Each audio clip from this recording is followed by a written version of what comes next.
Hi guys, welcome to Coding Beast. Today we will see how we can solve device not showing issue. Many people are having problem with this while using Flutter, but this method works in every case.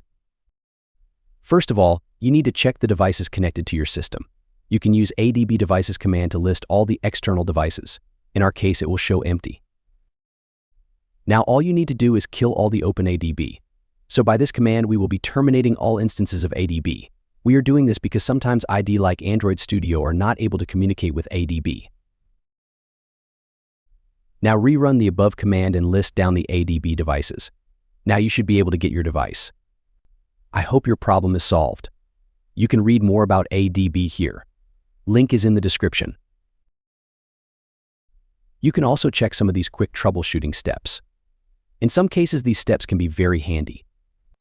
If this solved your problem, a sub to the channel would be amazing.